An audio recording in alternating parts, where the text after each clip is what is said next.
And welcome to Witch Chat Chats. Come on in and sit for a spell. We're sponsored by Evermoving We Rise, Moonlight Potions and Charms, and Saul Ravencraft, Wizard for Hire. I am your goddess host, Miss Nikki Kirby, and our co-host, Saul Ravencraft. He is somewhere around here. Where are you, Saul? Where are you at? I think you're Here I in am. I am hell, in where my Texas is at. right, but we're working on Studio D right now as I'm moving things into the new situation here.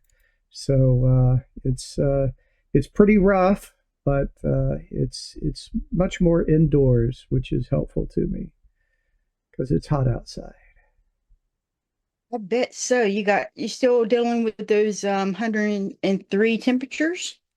Well, so that's just started out. We actually got a pretty good reprieve for a while. It's not This summer isn't quite as bad as it was last summer, but we're starting to hit those triple digits for a while. But hopefully that won't last too long as autumn approaches. So looking forward to that. Yeah, we're starting to hit the triple digits now. So Hmm. I'm like, well, wait a minute. July has just and now this is when it's supposed to cool down. Not get worse. It's supposed to cool down. And they're like, well, no, this is when we're going into the major part of hurricane season. And I'm like, well, really? Really, really? Mm, mm, mm, mm. Well, and I saw that you folks are supposed to get pretty blasted with rain over the next day or so. It has rained for like a solid 3 weeks, and I haven't been able to take my graveyard walk in the mornings because it's been raining and it's been so wet. And my shoes have been like soaked, and my feet have been soaked. So it's like, why do I even bother wearing shoes? You know? You need to get one of those big yellow suits like the guy on the frozen fish box. No. No, no, no, no, no. And they're like, well, we're like galoshes. And I'm like, no. Hip Uh-uh. waders. I mean, do I literally live on the coast or like in Maine? No, no, no, no, no, no. I live in the mountains. Actually, I live what they call the foothills of the mountains, where we don't deal with that. But now Right. Mother Nature decided, yes, you're going to deal with that now because we're pissed at everybody for not helping us with, with what they call it, global warming because of Well, our lawmakers. everything changes. Everything changes. We gotta we gotta flow with it. Yes, we do. So, Saul, we're going to have something special for our people today. Saul has volunteered to do our divination. Well, and I guess divination. This isn't really a divination so much as it is sort of a quotable quote. And I like this one. This is kind of at the core of it. Uh, Magic is real, and reality, it is magical. Hmm. that's that's kind of the whole point, isn't it? Well, they always said that your perspective is what you make of it. Hmm. So if your perspective is what you make of it, and magic is through your perspective, and your perspective is your reality, then that's what it is, right? Well, yeah, and we've talked about the fact that I got involved in all this stuff to prove it wasn't true, and went down the rabbit hole. And uh, it's interesting, a number of things where my perspective has adjusted my uh, experience with things.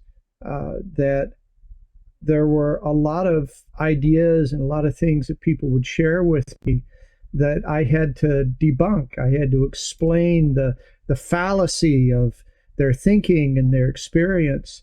Uh, and it reminds me, are you familiar with Charles Fort?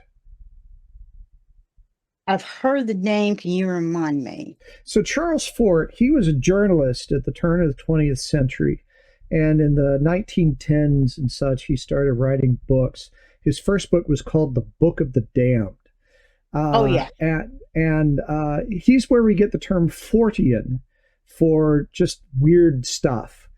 Uh, right? And the books that he wrote, because as a journalist, he experienced a lot of stories that was just weird things, weird experiences going on.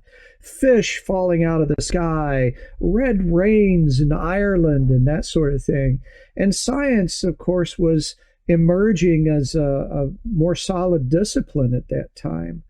Hmm. And there were scientists that were explaining these things. And he got frustrated that a scientist could sit in his easy chair at Cambridge and understand why these things were happening without ever bothering to go and investigate. Now, there are areas where scientific knowledge allows you to put pieces together without having to go and lay your hands on it necessarily. And I understand that. But what Fort was doing was just asking those inconvenient questions and really holding the feet to the fire to people who said that they had answers, but didn't necessarily give solid proofs for it. And I think it is that kind of counter skepticism that Hmm. I enjoy, uh, because you'll find that with debunkers, right? Well, how do I know that you didn't see a ghost? Because there are no ghosts, so you couldn't have seen one. Ha ha. Right? What you say that you did magic? Well, magic isn't real. Therefore, you didn't have any magic. Ha ha. Right?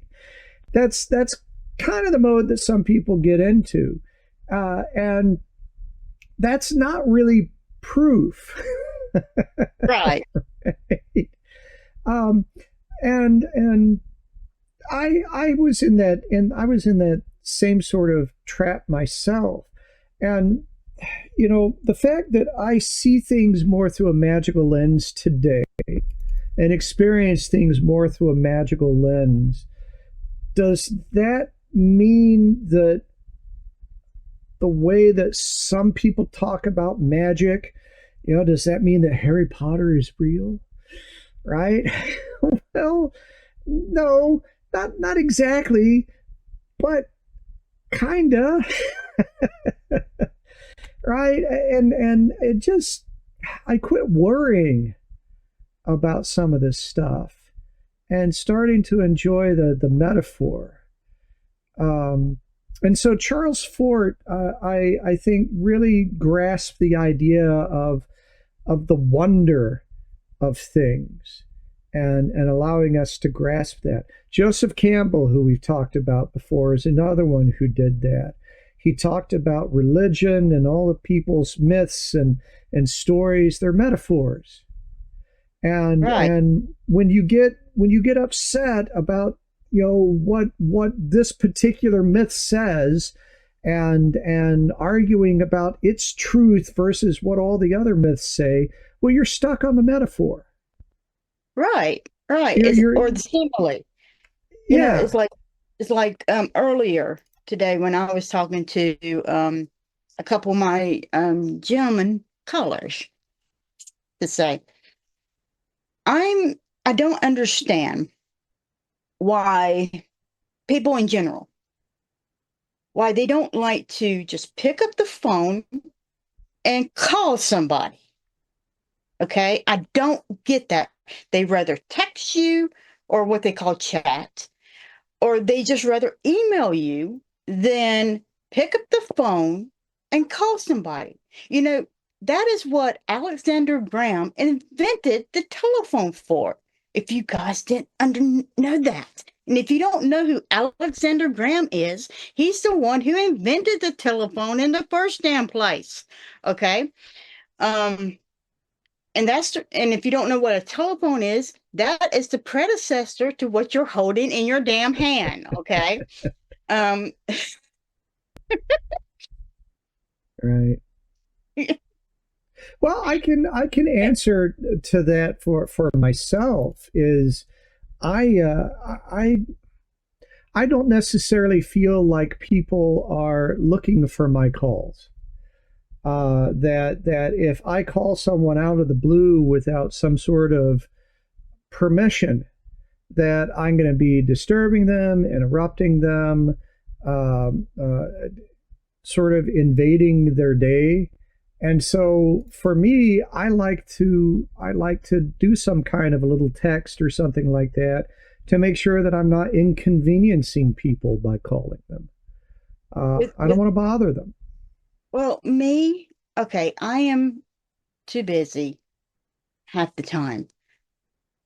I have got now 17 chats on one app. I've got 18 chats on another. I've got 24 chats on the other one. And it's like, I don't have time to sit here and text. I hate texting. I hate emailing. And I tell them, call me. If you want to talk to me, call me. I don't like, I mean, if I'm on the computer, that's the way you're going to get me to really, really talk to you when it comes to texting. And half the time I don't even do that anymore because I'm so busy doing other things. Sure. But I'm missing the art of human conversation.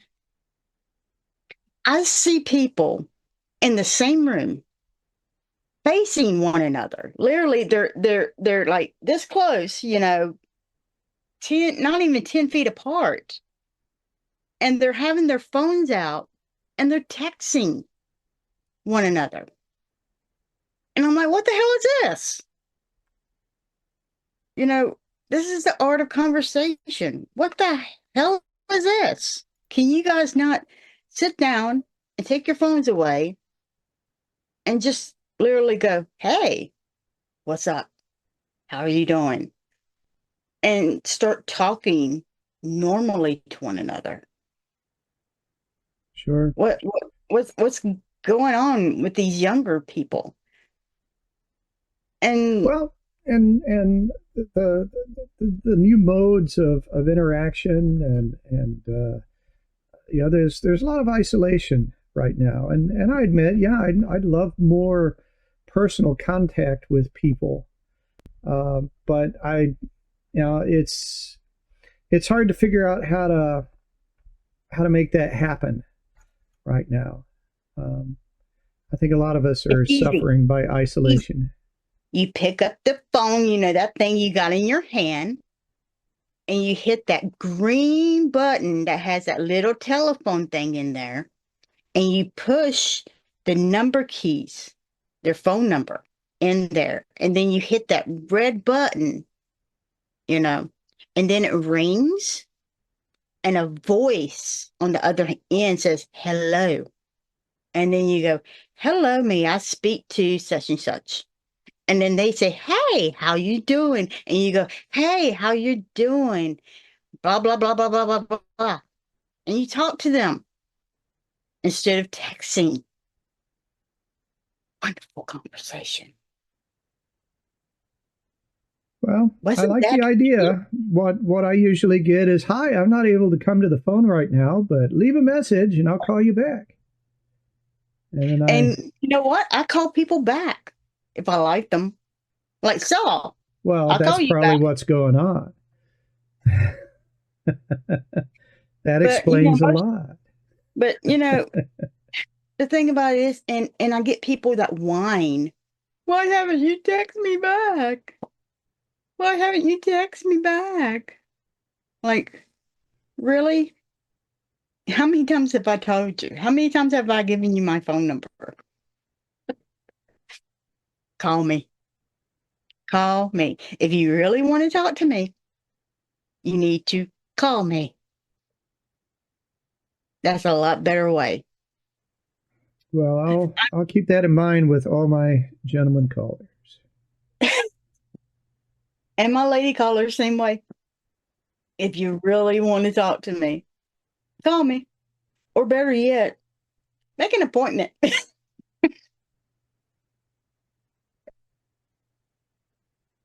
And then I'll sit down with you and we'll have tea and we'll make so much fun.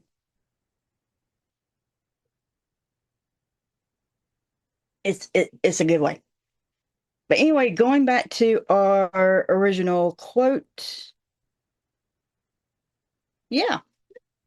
You know, I really do like that quote. Magic is real.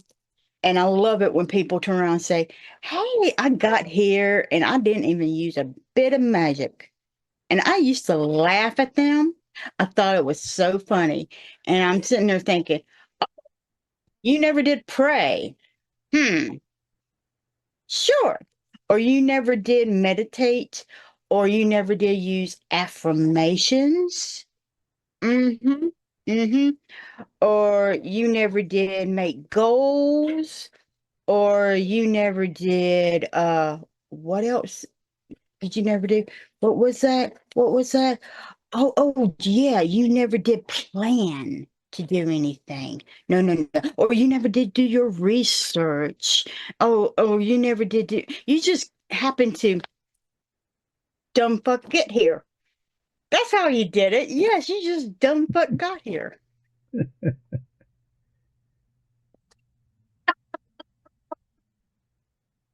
just dumb fuck happened to get on stage and that's how you got there. Nice one. And guess what? That's still by magic. And with that, we are going to go to our amazing sponsors, and we will be right back with our topic. And stay tuned to Witch Hat Chats. Anybody can tell you what is on a tarot or oracle card. What matters is seeing beyond what others may not be able to see and help the client to uncover what lies in the mist. What do readings from Moonlight Potions and Charms do? Wednesday, I did this ancestor reading, and it was an amazing reading. And it was a detailed reading. And I remember talking to this customer's ancestors, and it was so delightful. And he wanted some questions to be answered about the magic in his family because he didn't know. And his family was mostly like most of our families are. You know how everything is like hush hush when it comes to the magic in his family. And he wanted to know who can he actually talk to about the history of the magic in his family. And I was able to give him specifically who he can go to talk to about that. What particular deity he can actually go to be able to help him with this. And it was just an amazing reading, and talking to his ancestors. They were such a delight, and they told me so much about this customer. It was just an absolutely wonderful reading for him. And I was just so happy to be able to give him this wonderful reading. It's really amazing to be able to give people these readings, these products that's really going to help them, and be able to give back to the community, because this is what Moonlight Potions and Charms is about. We want to help you to embrace the power of your own magic. That is what we are all about. It's to help you to do that. Book now and allow our wonderful staff to take care of your spiritual reading needs. And there is so much more in our Wicked store to help you to embrace the power of your own magic. So come on in to Moonlight Potions and Charms at www.moonlightpotionscharms.com and discover the wicked things that ignite the magical passion in you. Have you heard?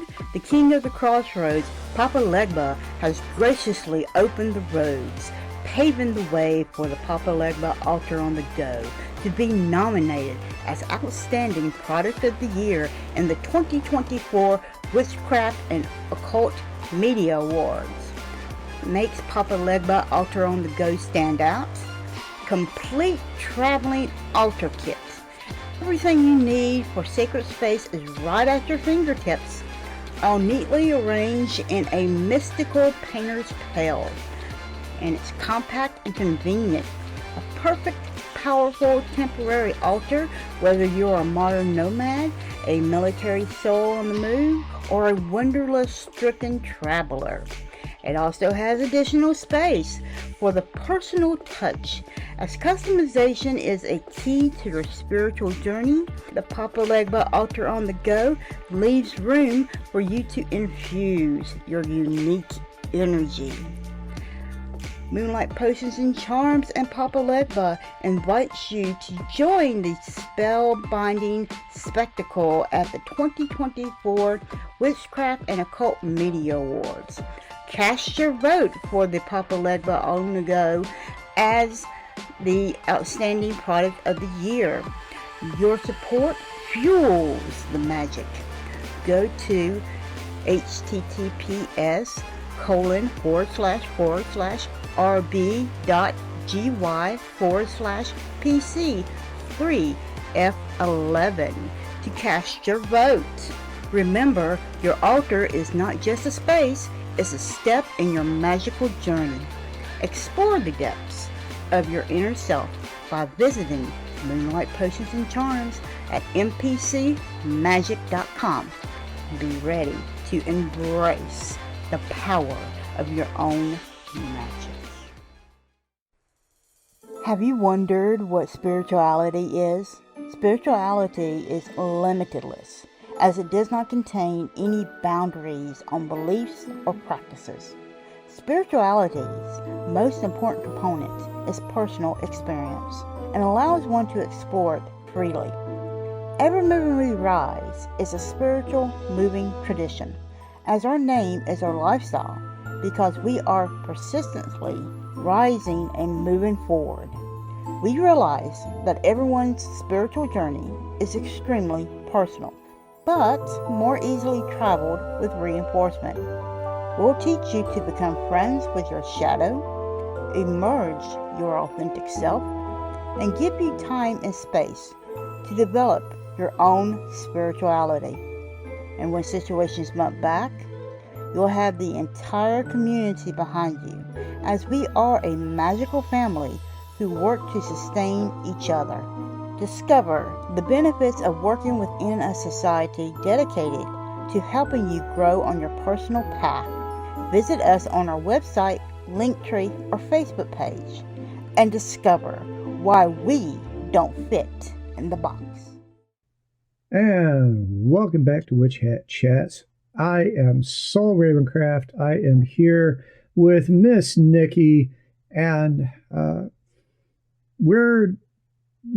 we went all over the place in the first half there, but now now we're settling down, because if magic is real, since magic is real, I guess I should say. And it does affect everything for us. Uh, it it can get a little broken sometimes, can it? Yes, and the class that I've been working on, um, that I've actually got to turn in for a festival for the Wealthy Witches Festival that's coming up. Actually, it's called Wealthy Witches Summit. Has to do with wealth. Otherwise, it wouldn't have been called Wealthy Witches Summit, right? Um, and so, what Saul and I was talking about was we were talking about part of it is actually talking about healing and in my class. And so we're going to be talking about unusual magical healing practices. And so in my class, I am discussing about when it comes to prosperity, a lot of it has to do with the fact of your mindset. Everything in magic has to go by the mindset and how your magical blueprint, your magical financial blueprint, it has been created. And everything is created when you're young. From the time from you're 0 to the time you are 6 to 7, everything's been done. Your personality's already been created. Everything's been created for you. And so when it comes to your financial blueprint, things like your mindset's already been set. So either it can be a scarcity mindset or it can be like a wealthy mindset. So things that you have heard, such as, oh, money doesn't grow on trees. And what do you think I'm made of? Money? I know I've heard that a lot when I was a kid. And you probably can think of other things. But things like that, you're going to need some healing from before you can be able to change your financial blueprint. And I discuss things like that in my class. And I was thinking with Saul, well, if we need healing before we can in our prosperity work, what else would we need, quote, healing from? Because when most people think of healing, they think of like a broken bone or, heart attacks, physical healing most of the time. Rarely do they think about mental illness or emotional healing or shadow work is another thing of healing, which, of course, my class involves shadow work.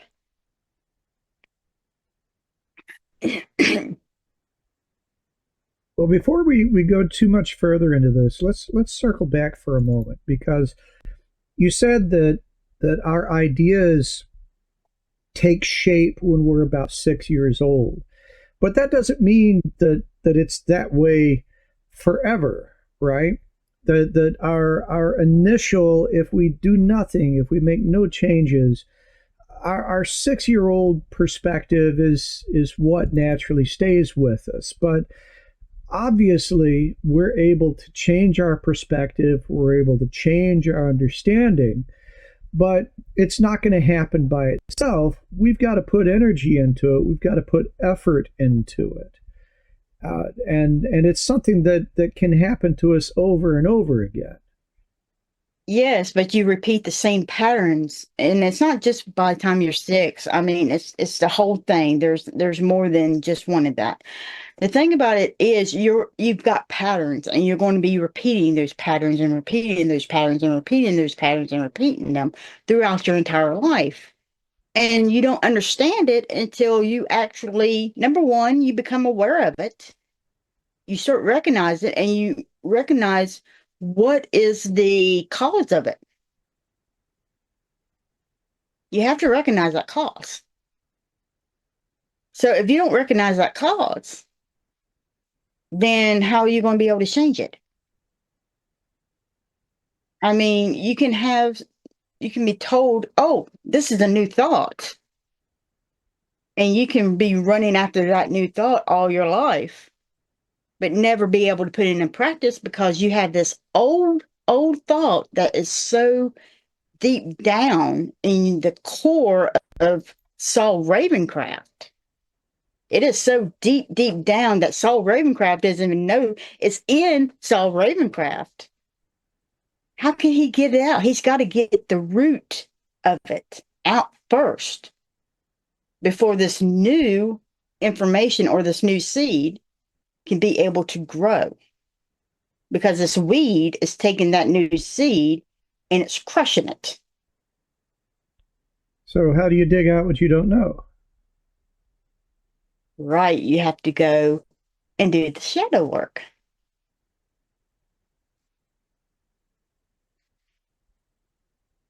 And that's what I tell you in my class.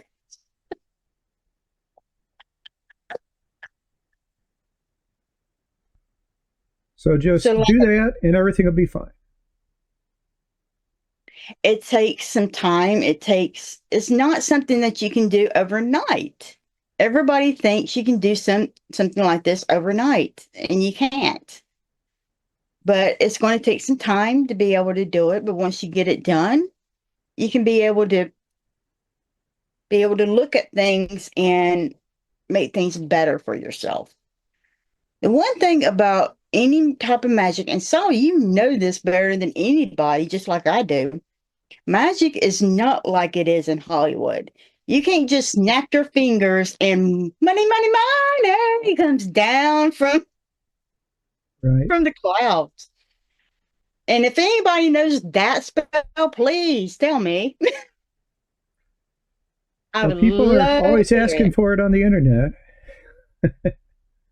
You know what? If magical gold coins actually do fall from the sky, they probably would knock you out. That's just a thought, because Right. that would hurt. That would probably give you a concussion, wouldn't it? Like a bullet to the brain. And see, but what I was trying to say was that healing comes. I mean, if you got to heal your prosperity thoughts, what else do you have to heal in life? Okay, you're healing your love. Okay, you have to heal other parts of your aspects because we have so many different aspects just to have a wonderful life. So we need to start thinking when we do our spells. Do we need to heal something in order to get that spell done? Because especially if we're doing the same spell over and over and over and over again, what is it deep inside of us that we need to heal first in order to do the spell for the last time? Because it's dumb that we're having to do the same spell again and again, because apparently it's working, but it's a band-aid. Right. You see what I'm saying? It's like, okay, I cut myself and then I put a band-aid over it. And then I go and I cut myself again and I put another band-aid on it. And then I go and cut myself again. And I put, okay, why do I cut myself? There's your problem. I cut myself. It's not the fact that I got a knife and I do it, but the problem is, why do I do it in the first place? Right. You know, there's your problem. There's your why. It's like Jackie Smith says, you got to figure out your why. What is the why there? You know, actually, me and her had a conversation about this class because Mm-hmm. I was kind of stuck. I was like, I need some inspiration here because I'm a shadow work person and I need to figure out how to get this class started. And me and her had a good 15-minute conversation. And she actually helped me jumpstart it. And she's like, well, what's your why? I'm like, oh, there you go. What's the why? And so when you think about what's your why, because if you're doing this same spell over and over and over and over again, it's just like, okay, I need money for my rent. And you having to do that every single month. Why do you have to do that every single month? Why are you not being able to make the same money every single month? And and I started to read the books that I had read previously, and I was like, hmm, because I had lost that way, and I had to go back and figure this out. Yes, I had lost that way, and now I need to walk that way again and go back to that because I was actually making progress. And so when you start to make progress, other people are going to put you down. So, for example, why are you not better? Why you are not better than what you were 5 years ago? Who are you hanging around that you shouldn't be hanging around with? For example, um, take the three most important people that you're hanging around with right now and ask yourself, do you want their financial um, state of mind? Like, do you like the way their finances are? Do you like what they have? Do you like their friends? Or do you want something better?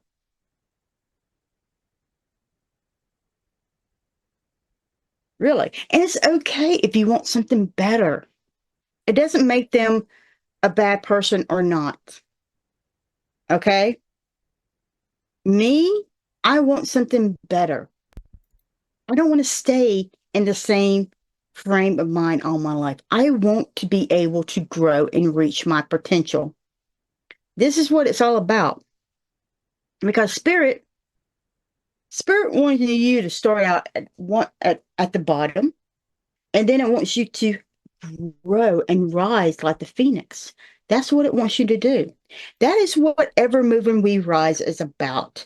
That's the reason why we adopted the phoenix, because the phoenix is constantly growing. It will fall down, it will burn, and it will rise from the ashes.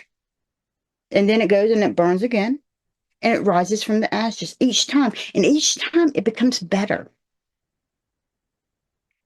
That's the reason why we did that. And you know what? I have recently had to do that again myself. And I'm on that journey again. And so as I'm on this journey, I'm learning again myself. And I'm really excited about this now. Because when you're doing that, you're learning about yourself, you're learning new things, and I'm willing to take the dare. You're going beyond your comfort zone and you're moving into the authentic self. And that's where you need to be. Stop being in your comfort zone. Stop doing that. Because when you're healing, when you're using magic to heal other areas of yourself, and this is what is called unusual magical healing, you're actually using it to go into the authentic self. And you're going to have people that's going to say, hey, I don't like you the way you're becoming. I don't like what you're doing. I don't like this person anymore. You know, I've been told that. I was just recently told that I wasn't welcome anymore because of my new ideas, my new fanatic ideas. And it was because I just wanted people to be diverse and equal, and I just wanted to learn other ways of being able to learn things and see how we can be able to um, obtain prosperity. That was it. And because I cook healthy things, that was it. And I don't like to cook in grease and all that other stuff anymore. I actually want to lose weight and be healthy. Right. Yeah.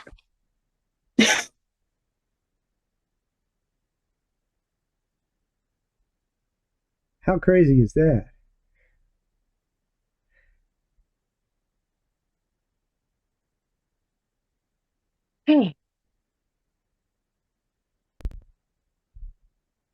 So I could probably add that maybe one of the magical steps that you really need to take when you're considering a spell is to think, do I need to heal in this process?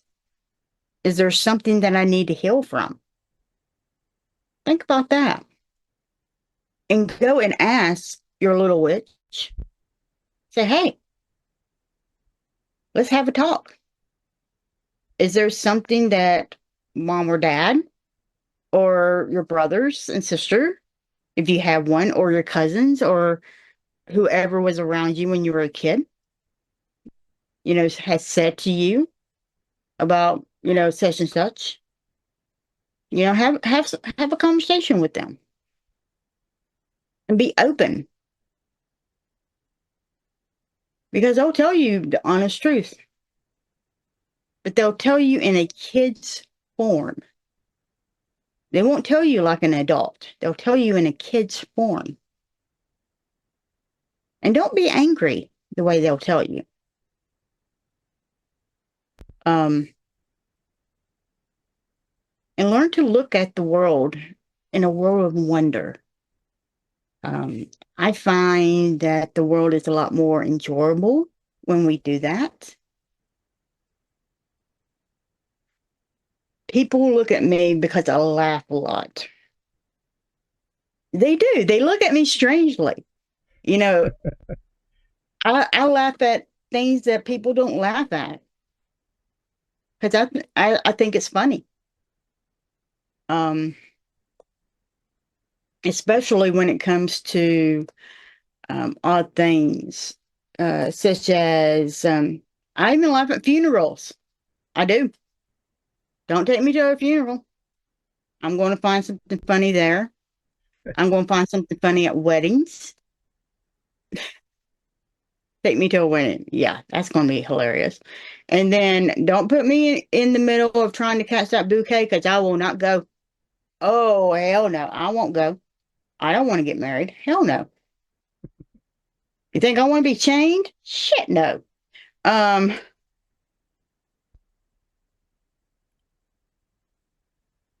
I already got too many guys and gals who want to try to say, "Hey, you want to get married?" Hold that thought. You hold that thought, and I'll return. It's a heavy burden that you carry. I'll return, but I don't tell them when I'll return. Maybe when hell freezes over, but I don't tell them when I'll return. I'll say, "You hold that thought," and I excuse myself, and I walk out because no way in hell am I going to get married. Hell no. I'm sorry. I had to make a deal with the devil to get the hell out of my first one.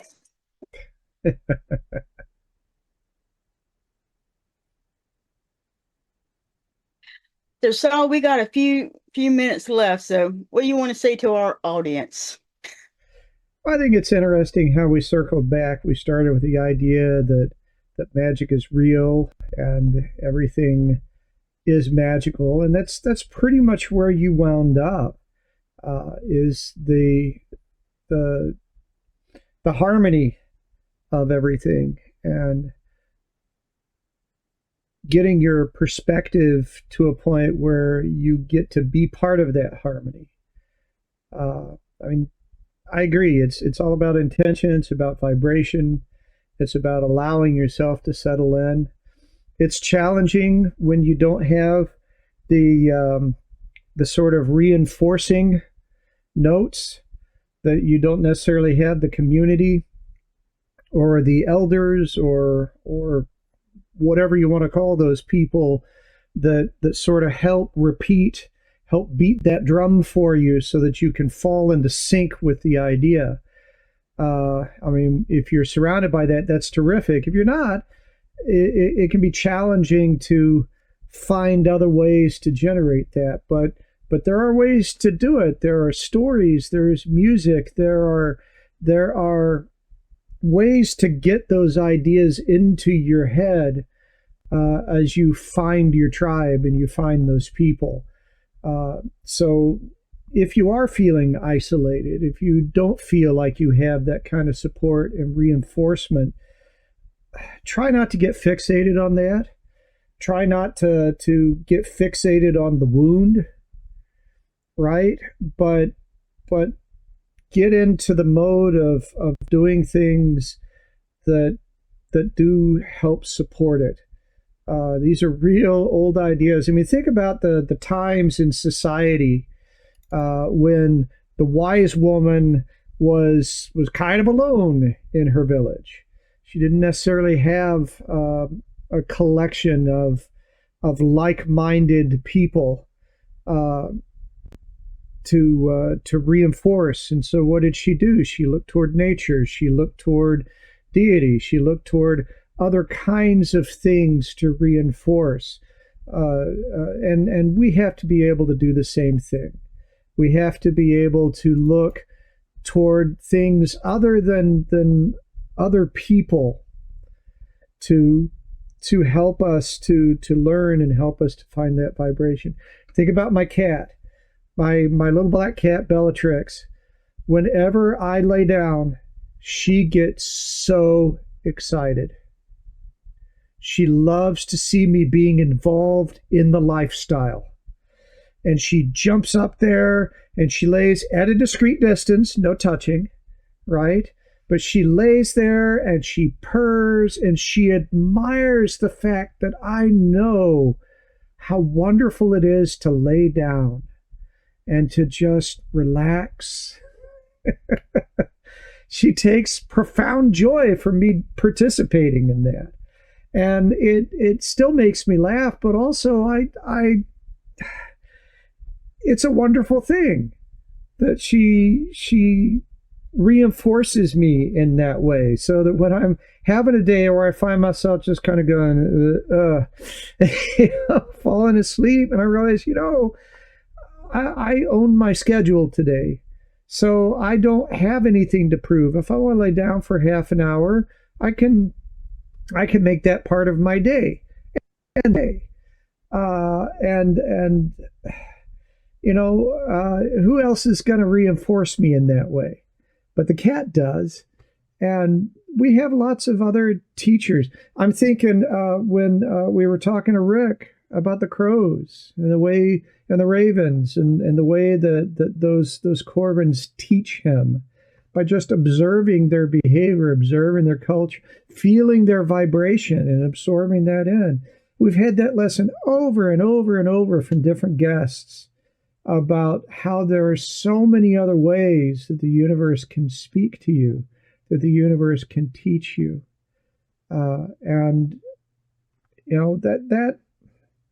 That's the whole point. I mean, the humans are great, right? But they're kind of weird. And if they're the only place we're looking for wisdom, I think that's the hard way. And the beauty of a magical lens is it teaches you to be a part of nature and to receive from nature instead of just trying to dominate. Right. That's the way we heal the planet is we participate. We we act like we're part of nature again. Very true. Ah, all right. And that's all for our show today. So embrace your power, support your community, and keep your fuzzy babies, your family, your friends, and yourself safe. And have an absolute magical week.